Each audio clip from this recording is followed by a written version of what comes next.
Hello and welcome to the LaLanne Pass It On podcast, where we talk to professionals in the fitness industry who are sharing and furthering Jack LaLanne's message or mission to pass it on with regard to health and wellness. Today, we've got a very special guest, but before we get to her, I want to say hello to the co-host and real star of the show, Elaine LaLanne. How are you today, Elaine? I am terrific today.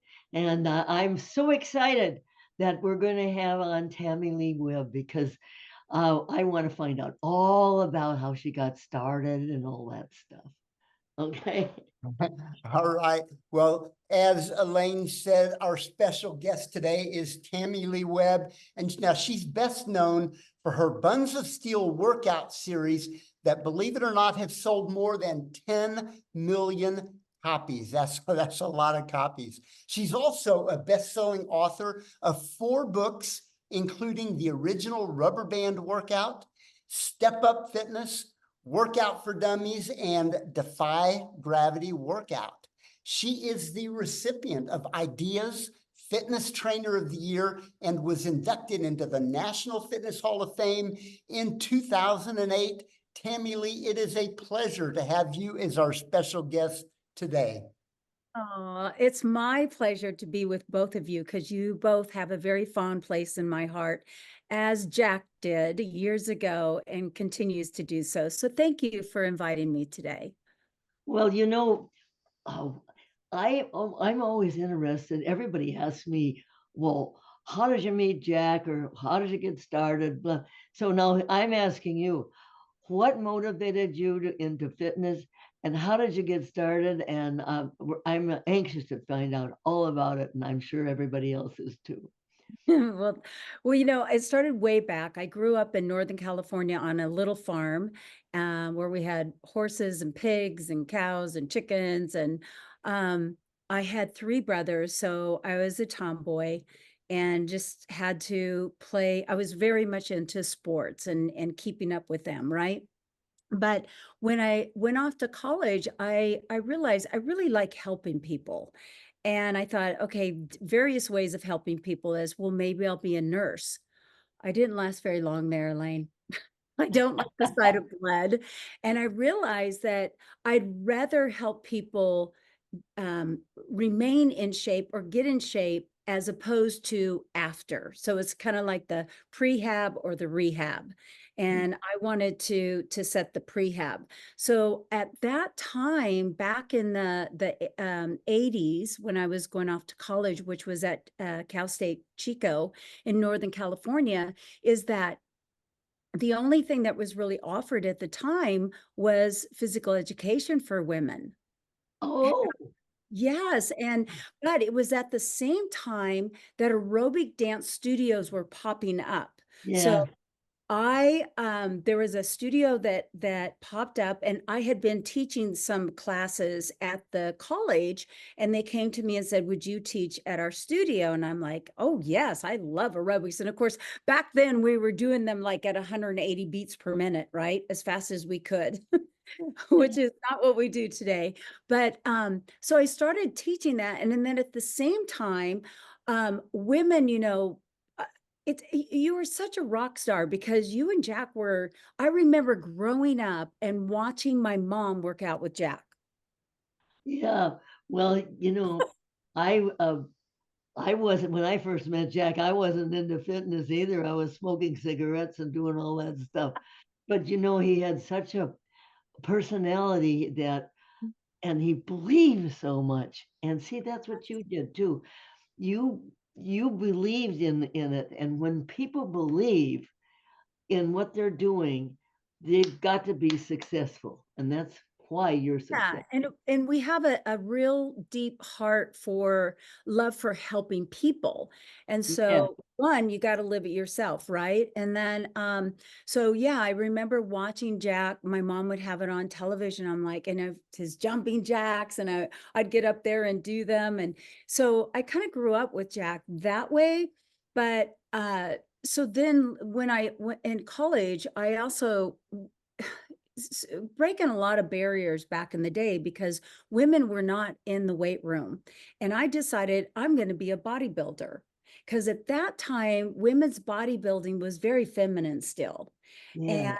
And the reason I wanted to do it because I had decided to study the human body. I was fascinated by, okay, so if you're doing a push-up, what muscles are working? What's happening to your body in order to do that? So I wanted to learn everything about muscles and the joints and is this exercise great for everybody or is there is it not? So I went to the weight room and I was kind of shamed at first because no women were in there. And the guys kind of were like, you're in our territory. But I would say it was only maybe a couple weeks and they just started helping me. And I felt like, okay, I've broken a barrier here. I can get in here and they would help me out. And so I did get into women's bodybuilding. And and that's where I was like, gosh, the human body is fascinating, right? It can heal itself. Muscles don't know any age. You got to Right. work them. They're there. Yeah. But so I decided, okay, I really want to help people. Well, one of my professors came to me and said, Tamilee, good news. We are starting a new department called uh, exercise science, which is really now what we call kinesiology. And so if you want, you could do your master's program in exercise science. I'm like, great. So I don't have to, not that anything's wrong with being a physical education teacher, but it's not kids that I wanted to help. It was really adults. Because during my training, we also worked at that time, the first time that people were getting pacemakers. And I remember walking these patients with their pacemakers, and I was so scared. I'm like, oh my gosh, we got to watch them. If they go down? And so that's kind of how it all started. So I finished my master's degree there in exercise science, and I'll never forget my first time on stage with Jack was in San Francisco. It was Yeah. some fitness event. And oh, Lala, I got on stage and I had chills and I got to stand next to Jack. I'm right next to Jack and I'm like, oh, I was speechless. I Is couldn't this a say anything. bodybuilding? Was And this he's just, bodybuilding? Was this? no, it wasn't a bodybuilding. It was a fitness event. But yeah, I'm trying to remember. I've forgotten everybody else that was It's on in it. our But book. I think you told the story, and it's in our book, yes, Pride and and it Discipline, was right, just Craig? Yes, I it couldn't is. believe it that I I'm believe. I'm standing next to, Jack LaLanne. And so that he was just so kind and like you said, he's just so positive and he's like, just stand up straight and do your thing, honey. And I'm like, okay, I will. Yeah. Yeah. So that's kind of got how it got started. Did Jack, he always encourages everybody. If you're have halfway interested, he'll Yes. he'll give you all of his time to make sure you get into fitness, or because Yes. he talked fitness 24/7, I think, Yeah. because And even he in was dinner gracious time. with his time, he didn't just shoo you away. He would sit there and talk to you and Oh yeah, yeah. give you as much Sometimes information as you wanted. sometimes we go to dinner and some lady would come over and says, "Oh, I come over and meet my husband," and so off he goes over there, and I'm sitting there for like 20 minutes before he's over there selling. Hey, Tammy Lee, a couple of times more than that, actually, when you were talking about what got you into fitness, you used the term that you like to help people. And of course, that's what this podcast is. Yeah, Jack's mission was to help people help themselves. yeah. And so, a couple of 3 times you had mentioned that. So coming out of college, what was your first job and how did that mission of helping people manifest? Well, as you get out of college and you got your degree, you're thinking, okay, where's my job? there's my job, right? Well, it wasn't. And I had moved from Northern California down to San Diego, which I currently live. And I realized that in some cases I was underqualified and overqualified because I had a master's degree, but what do you do with that master's degree? And then, so what I first did is I needed to get a job. And in school, there's so many things that they teach you, right? But there's other things that relate to what we do that are not necessarily taught there. So for example, what I did is I went to a store that sold sporting goods stuff.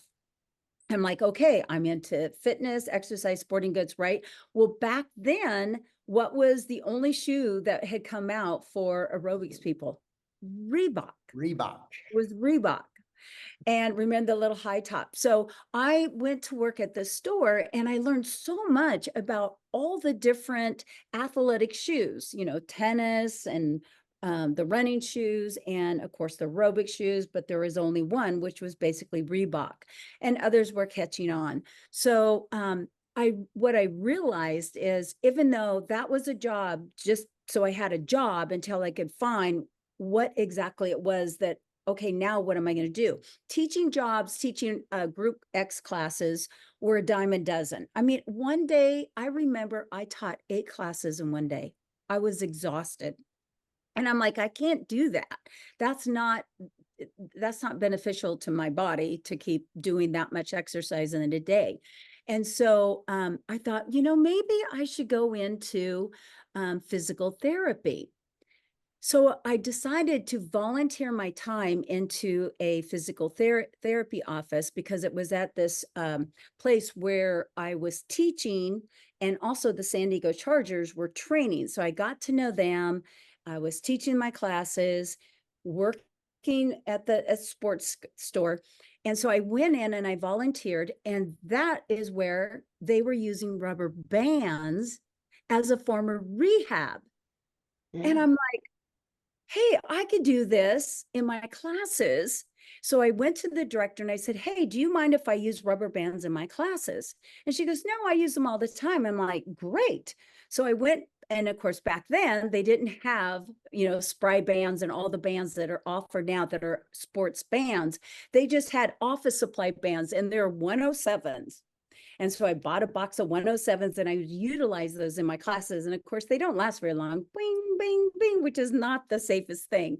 So from those 2 jobs, what it taught me was it brought things into my whole, what I was about in helping people. So I didn't have to have bands for rehab. I could do it for prehab, right? So I realized I didn't want to go into physical therapy because that meant 2 more years of education. And I did, again, I would then be helping people after injury. And I didn't want to do that. So what had happened is a job came up, and I didn't know this place at the time, but it's called the Golden Door Spa and Oh, I Resort. know her. Yes, I Yeah. know her very well. Yes. Yeah. So it's out in toward Escondido, about 45 minutes here from here. And I knew nothing about, back then they called it Fat Farms, right? And Right. so what they did is they auditioned you for a week. So you go in, and the guests, there's only 36 guests at a time. They pay, back then, I think they were paying about $7,000 to be there a week. And my first guest was Christy Brinkley. Oh, I'll be darned. Oh Yeah. my God. She came with her mother. She was adorable. She was so sweet. So was her mother. And she was just starting to date Billy Joel. I'll So be darned. every day Billy sent her a dozen red roses. And one of my jobs as her fitness trainer was to put together at the end of the week a fitness program for her. So I'd have to videotape myself doing some workouts for her. And so I decided to put Billy's songs on them. Oh, oh my And yeah, and so at the end of the week, I remember sitting down in front of them, and they were saying, the woman who's hiring me says, well, what we love about you is that you have this background in women in weight training, and you still look like a woman. And we want women to get more involved with Yeah, weight a lot training. of times they thought that women get Gonna muscles like get big, men. right? And Jack would say, no, Right, you're right. not gonna get big. You're gonna get strong muscles. He And used to say, a woman looks more feminine and a man looks more manly. yes, as it should be. And women have feminine muscles. So I'm sitting there and I'm thinking, oh, great, I'm going to finally get my job, right? I have a master's degree. They're going to pay me. And all of a sudden she goes, so we're going to start you out at $5 an hour. Oh my God. I went like this. My mouth dropped open and something hit me on the back of the head and said, Tamilee, shut your mouth and you take this job. Yeah, Because every step of the way was something learning. I was yeah, gaining that's great. Yes. from it, right? So I took the job, and that was my last job before I went off and working for myself. And I went off, we would staff the cruise ships, the QE2, the Queen Elizabeth, the Saga Fjord, and the Vista Fjord. So I went on one of those cruises that went over to China. And instead of going to the Great Wall of China 3 times, I stayed back one time and I wrote my rubber band book. I came back the same week that I came back to the Golden Door. There, it was couples weeks. And this one gentleman, he just loved the bands. And he goes, you should write a book. And I said, well, I actually kind of did. It's really not a book. And he goes, well, my wife's a book agent. You need to talk to her. So I talked to her, gave her what I had, and she helped me get my first book published. You never know. You never know. I want Never. to interject something about your shoes, the shoes. People ask all the time, why did Jack wear ballet slippers on his show? Well, in those days, they didn't have, Mm-mm. box. They didn't have workout shoes. They Right. only had tennis shoes, and he wasn't going to wear tennis shoes. And all the people. Now he was into he would do his athletics. He would Mhm. be able to swing on. It, what do you call that? The It's bars. he would yes, but anyway, uh, speaking of swinging on the door bars, we got to talk to Greg about swinging Yeah, he knows about swinging on bars. but the that's why he wore ballet shoes, because there were nothing out there Mhm. for him Right. to wear other than But tennis. that was popular back then. If you look back in the days, I mean, I didn't see hardly any tennis shoes. No, he just were all the people that were into Are you thinking of acrobatics? acrobatics. Yes. Yeah, like tumbling and You ever have a word gymnastics. that you can't get out? Yeah, yes, See? I have that too. Yeah. So if he was into acrobatics, he was into And that's what they wore. yeah, they Mhm. were all those people, the circus people would wear them, and Yeah. Well, I think they only had one brand of tennis shoe, the Converse, back for way back when, and then suddenly the Nikes and the Brooks and the Reeboks and all those Adidas. I remember Adidas. having Adidas. Yeah. Yes, yes. Yeah. So even that industry, the shoe industry, has certainly evolved relative to Yeah. sports and fitness. Yeah. but I didn't mean to interrupt on your Oh, your no. pants. But the thing is, I just wanted to bring that out because it was a question that We've everybody asked. seen a lot of fashion in our days, right? A lot of changes. Like you will not catch me in a thong leotard anymore. It's never happening again. And don't you wear the headband and matching leotards and Yes, ankle, remember? yeah, the ankle Yes. sock things? Yeah. But it's very interesting. I have one of my youngest client who's, I think she's in her late 40s. She how I met her was at a fundraiser, and she was so excited because she was saying that she was going to go for Halloween as me, as an 80s aerobics instructor. And I was like, oh my gosh. You know, Denise Austin Yes. came in her outfit that she wore on Jack's show in the 80s. And Oh, that's she had, great. had the leotards and the socks and all the Yeah. equipment that we wore in the 80s. Yeah. I mean, they're still Leg popular. warmers, leg warmers. Leg warmers. I don't think we need any warmers anymore. But Oh, that kind of came from the dancers because dancers used them.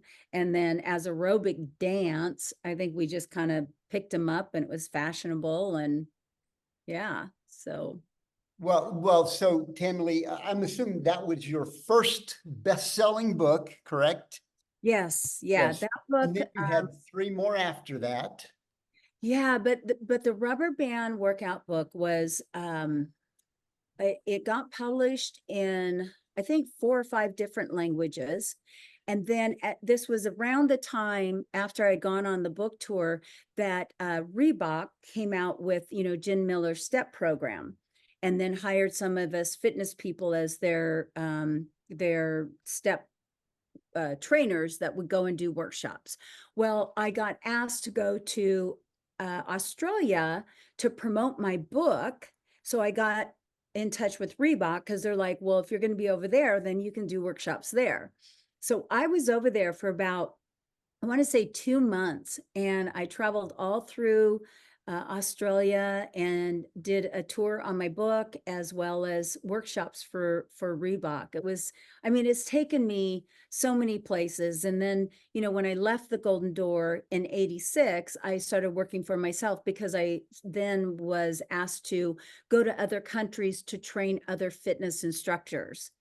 And so I would go to Japan, I'd go to Norway, I'd go to Italy, and wow, you've been all over the world.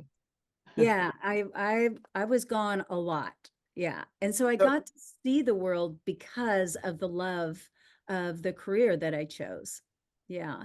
so with Tamilee, when you say work for yourself, so you at that time then incorporated as Tamilee. Yes. And at Um, that time, and it's still what my corporate business is, TL Web International, because I mhm, was doing so much international work. So mhm. it's just under TL Web International.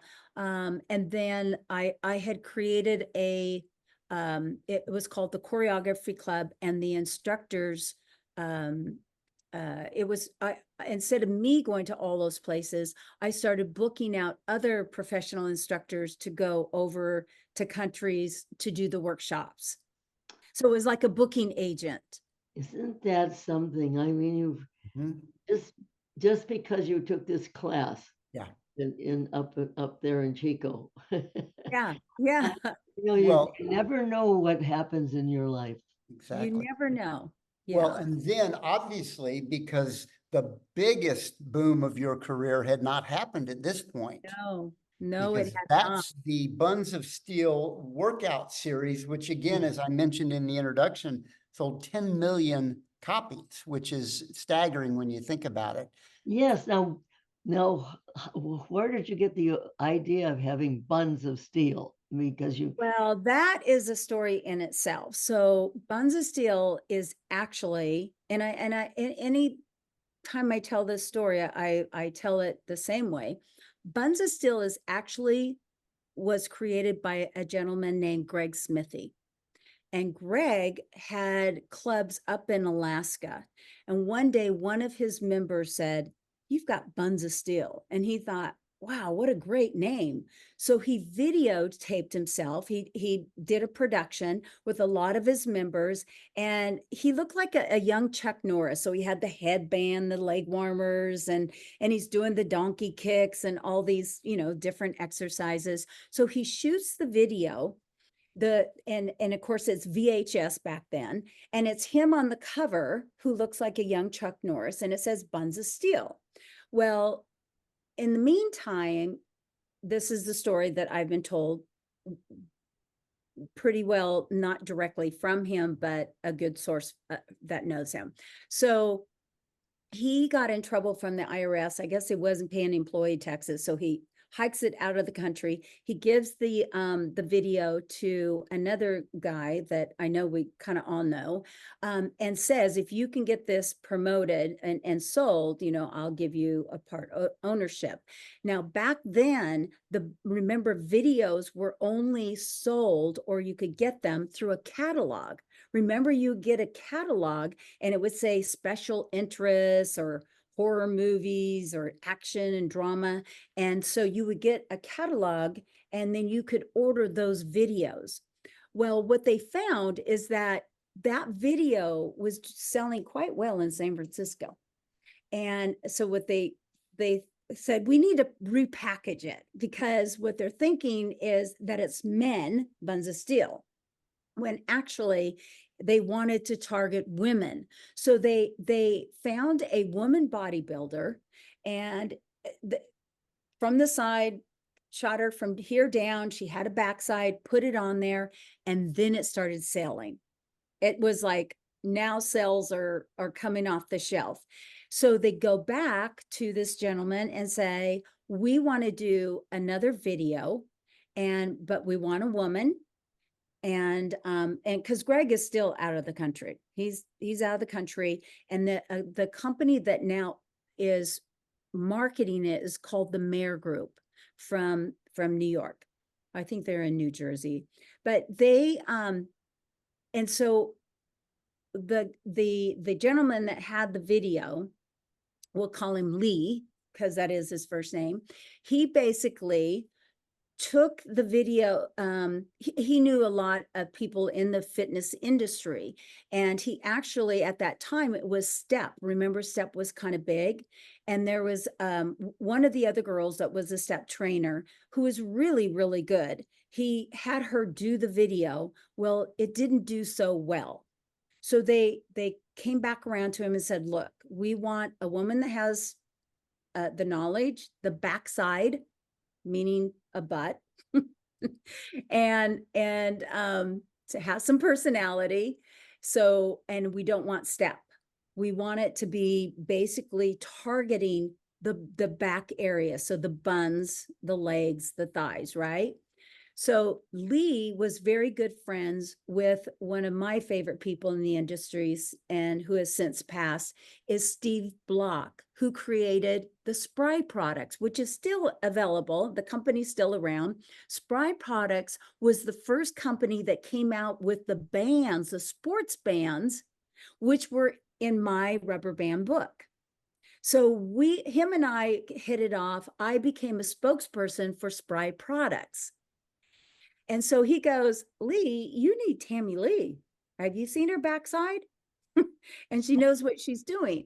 So I got hired to do that one video. One. And I remember it was 12 cents is what I got for a video. There was no exclusive. It was just one video, 12 cents. So we did it. I flew out to Denver, shot it, put it out there, and it went #1. And then they came back to him and said, we want her again, and we want her to do an abs video and a arms video and a legs video. So he comes back to me and signs me to do 3 more and wanted to pay me the same. And I'm like, no, we got to increase that. And again, no exclusive, which means I could go anywhere else, right? But I knew that it wasn't about the money at the beginning, and it never has been. It's about, if I do a good job on this, they'll come back to me and it will open doors to other products. So I went back and I shot those videos. Long story short, I shot 9 with him, and all 9 at one time were on the billboard. And then the Mayor Group came directly to me and said, we want to do a whole new series called the Platinum 2000 series, where we add aerobics to it. You will be the key person, and you can invite 2 other fitness professionals on it, and we're going to get you a better production company. So what they did is they cut him out and they hired somebody else to do the production. They kept me, and he was livid. I was heartbroken. He was so mad at me, and I was like, wait a minute, there was no exclusive. You would have went on if they said, look, that's been great, we want a new girl. It's business, that's how it works. But he, to this day, doesn't speak to me. He's mad. I'm like, wow, it's just business. Because I remember there was no exclusive, but he was like, how could you go on without me? I'm the one that got you there. And I'm thinking, well, wait a minute, you would have went on without me too.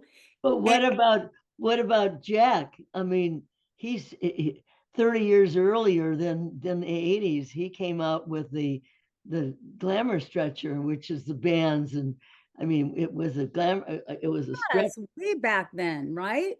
Yeah. So Yes, where did they get the idea of having bands, you know? right. And it's been around for so long. In fact, back to the rubber band, the fitness director that I had gone to say, hey, can I use these in the classes? She goes, oh yeah, I use them all the time. She then said, oh, you stole that from me. I'm like, oi, oi, oi. No, I learned it in rehab.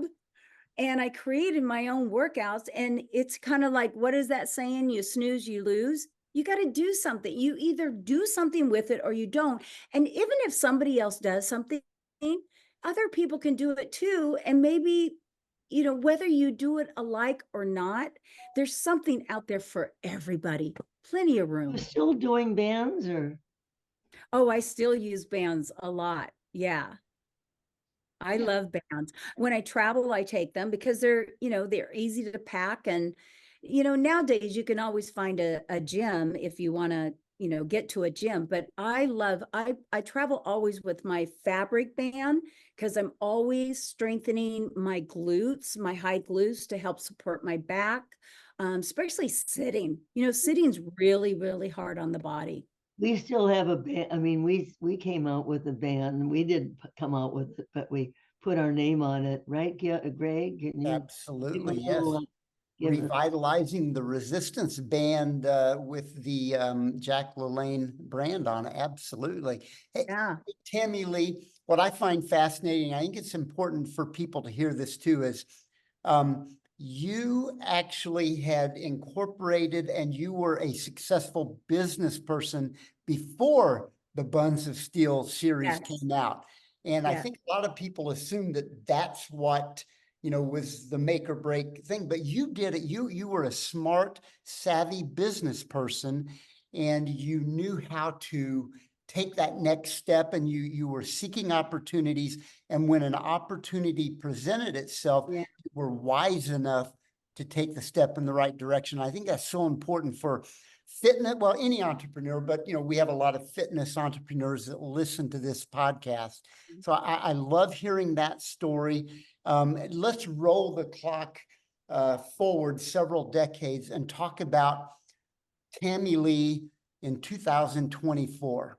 What is Tamilee up to these days? Well, thank you. Just to follow up on that is when you said what I was doing before. So my focus before in the businesses that I created with my corporation was I had the instructors club where I made choreography, wrote it all out, and you could purchase the video with the choreography, right? And then I hired others in the business because there's so many of them that had great choreography, and sold it. So that was geared toward the professional fitness person. And then same with when I was booking people in another country. Well, when I went into Buns of Steel, now I went from the fitness industry that was my focus to the consumer. And the difference in that is twofold. One is massive bigger. I mean, if you can reach 10 million people as opposed to what our industry was back in those days, right?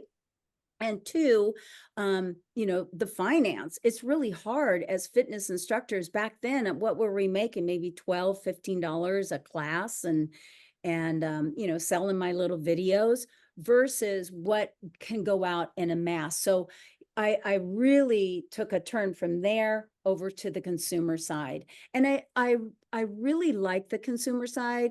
There's things I miss about the professional side. And it's why I always go to like one of the idea conferences, just to, it's like a reunion to see all of you guys again, and to see what's going on. And there's always room for growing and learning. But yeah, it's consumer side now, which is now 2024. And what I do now is I do some personal training. I only take in 10 clients at a time. I have a little gym in my house, and I don't have tons of equipment, but what I have is the total gym, which I absolutely love.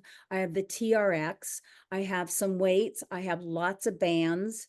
I have the BOSU. I have stability balls. I have enough to get people what they've come to me for. And what that is, the majority of my clients, I would say right now I have I have 3 men, the other are women, and I work on strength, mobility, and balance. Those are the things that I really love helping people with right now. And it's interesting, you know this, LaLanne, is that women tend to be very weak upper body, right? We're just weaker upper body. And I always take them through a fitness assessment before we begin to train. And one of them, the exercises, is push-ups. Do you know most women cannot do a full push-up? Like No, plank and do a push-up. that used to be my specialty. I could do I know. push-ups all for hours. I know you're the queen of push-ups. And I remind them, because when they can't do it, I will say, okay, let's modify it. You can be on your knees. But Yeah. your homework every single day, you've got to do 10 push-ups. And when on your knees is too easy, it will get, then you've got to do straight full-on push-ups. And if you can only do two, but get down on your knees and do the rest 10. And they can always do more later. Yes. Years ago I had a friend, and she couldn't do one push-up. So I got her down on the floor and I showed her, and she hardly got up.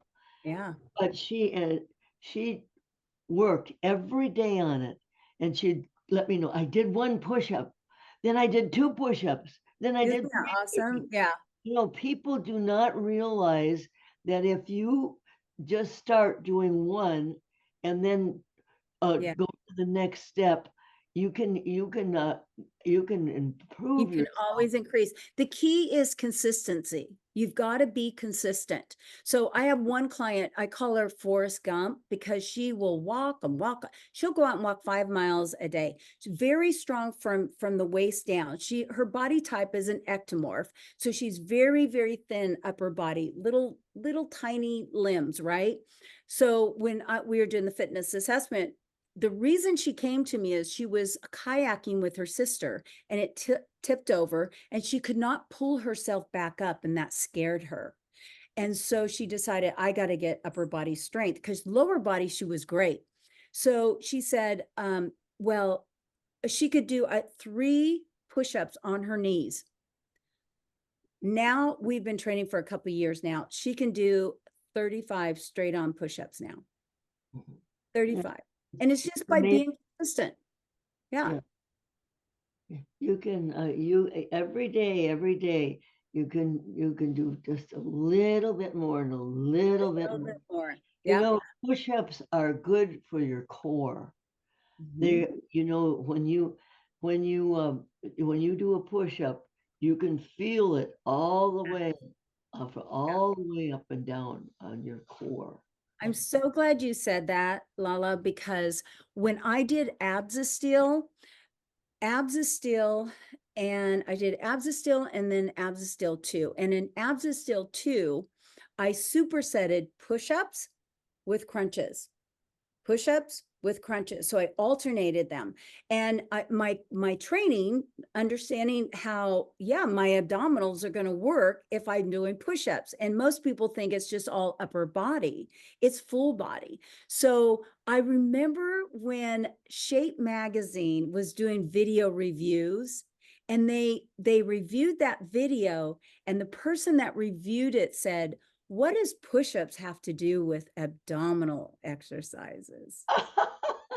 Oh, wow. That's when I realized that person should not be evaluating these. No, no, because that's that's just That person, she did not know how the human body functions. Well, a right. push-up is a moving plank. Yes, It's a that's the moving best way to say That's it. Oh true. my Seriously, gosh, that's yes, what it it's a is. Yeah. moving You frame. know, as you were talking, Tamilee, I was thinking about the parallel between you and Jack. And, scalability is so critical when you want to reach the masses. And when Jack got on television in 1951 and then took it nationally in 1959, he was able to reach the masses. That's what you did with the video, is you went from a very small niche, which is our industry, especially back then. Personal training as an industry really didn't even exist in the 80s. It Yeah. was kind of coming in, Oh. but it really didn't exist as an industry. But by going to the consumer, scalability was able to occur. And you and Jack, again, were able to reach millions and millions, and that's a wonderful parallel. Yeah. Tell us where people can find out more about you and what's going on these days with So you Tamilee. can always find me on the website. I have two websites. One is TamileeWebb.com, and the other one is Webb Workouts with two B's, because my last name Webb. So when you're asking me what I'm doing today, so besides the personal training, I have an online streaming platform called Webb Workouts, and it's where you can go and find most all of my original workouts, my Buns of Steel, my Tight on Time, Tighter Assets. I want those series, and plus new workouts. So each month I upload a new workout, and you get a newsletter with the new workout, a healthy recipe. I'll talk, like this month, I talked about how aging together keeps us together. Um, and so that to me is my baby. And I do live Zoom classes on Thursdays. So I have a group of women that will show up, and we'll do our little workout. It's become quite a little group there. But the thing that I'm just getting ready to release, and think it's going out today, is it's called Healthy Huddle. And Oh, that sounds Healthy Huddle is where women, up to 4, so you and your besties can come together and create a huddle to get one-on-one with your huddle, training as well as nutrition. I'm doing this with one of my colleagues and best friends, Sonia Marie, who we sometimes share clients. When I have a client that has a lot of maybe hormonal issues, nutritional issues, she's a holistic nutritionist and gut expert. So we work together a lot. We've done retreats. So I said, in today, money's tight. It's tight for people. And so how can we help them and keeping our personal training, because it's expensive to do one-on-one training. And I thought, what women are so good in groups. We like to get with our besties. And I thought, what if you could invite, and you can invite up to 4 people, and it's a 4-week training. It's a set price. So it's split. And for $250 a month, you get, to meet with us every week. You get your menus, your menu plans, you get information, you get your workouts, and a month's subscription to Webb Workouts. So it's kind of my way of feeling like I can continue to help people when money is tight, because our health is, as you both know this, is our wealth. Because if we don't have our health, nothing else matters. And as Right. Jack would say, your health account and your bank account are the same. The more you put in, the more you can take out. And Oh, that's great. yeah, and Yeah. Tammy Lee, I love because you answered the question that I was going to ask you next, because we talked about from where you came, we talked about what you were doing now, and then my question was going to be, what's next? And you just answered that with the huddle. Well, So thank you. we Yes, were that's on the what's same next. That's wavelength what there. I we're love that.